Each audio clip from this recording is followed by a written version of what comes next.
Qadri box Mondal মসজিদ।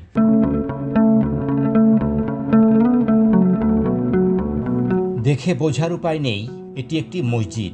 পুরনো হওয়ায় ভেঙে গেছে কিছু অংশ। কোথাও কোথাও সাদা চুন বা রং উঠে গিয়ে শ্যাওলা জমেছে। কালচে হয়ে গেছে পুরো দেয়াল। তবে ভবনটির উপরিভাগের একটি মাত্র গম্বুজ দেখে বোঝা যাচ্ছে এটি একটি প্রাচীনতম মসজিদ। চুন, সুরকি ও ইট দিয়ে তৈরি মসজিদের চার কোণায় চারটি পিলারের নান্দনিক কারুকার্য এখন প্রায় বিলীন।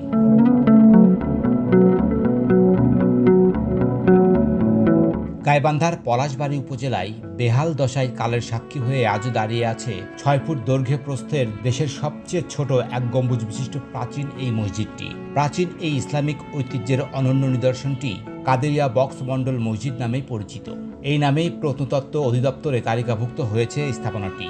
তবে ৭০০ বছরের পুরনো মসজিদটির নাম নিয়ে রয়েছে বিতর্ক।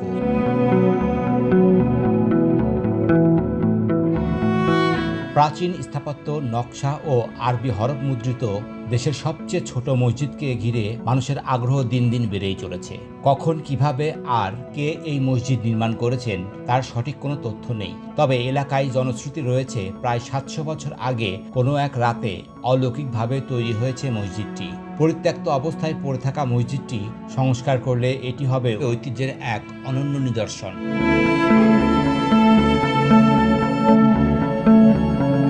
মসজিদটি পলাশবাড়ী পৌর শহরের নুনিয়াগাড়ি গ্রামে অবস্থিত।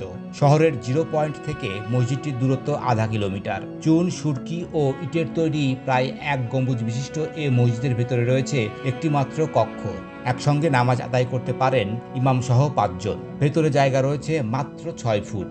তবে এখন আর নামাজ আদায় করা হয় না এই মসজিদে। ধারণা করা হয় এটি নবাব সুজা-উদ-দৌলার আমলের।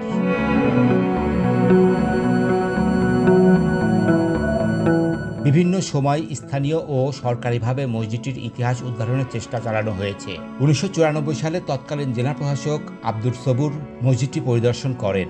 ইতিহাস উদ্ঘাটনে স্থানীয়দের নিয়ে ১০ সদস্য বিশিষ্ট কমিটি গঠন করেন। তারা জেলার গোবিন্দগঞ্জ উপজেলার কামারদহ ইউনিয়নের মাস্তা এলাকার প্রাচীন লাল মসজিদ ও দিনাজপুরের ঘোড়াঘাট উপজেলার ওসমানপুর এলাকার প্রাচীন সৌর মসজিদ দেখে ধারণা করেন এটি নবাব সুজা-উদ-দৌলার আমলে নির্মিত।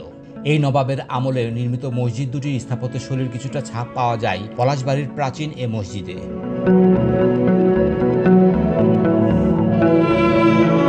মসজিদটির স্মৃতি রক্ষায় এর পূর্ব পাশে নতুন করে বড় একটি মসজিদ নির্মাণ করা হয়েছে। সেখানে এলাকাবাসী সহ দূর দূরান্ত থেকে আসা প্রাচীন মসজিদটি দেখতে আসা মুসল্লিরা নামাজ আদায় করেন। প্রাচীন মসজিদটি সংরক্ষণের জন্য জেলা ও প্রশাসনের মাধ্যমে সরকারের প্রত্নতত্ত্ব বিভাগ সহ বিভিন্ন দপ্তরে আবেদন করা হয়। ২০১৩ সালের ২ জুন মসজিদটি সংরক্ষিত প্রত্নতাত্ত্বিক সম্পদ হিসাবে ঘোষণা করে সাংস্কৃতিক বিষয়ক মন্ত্রণালয়।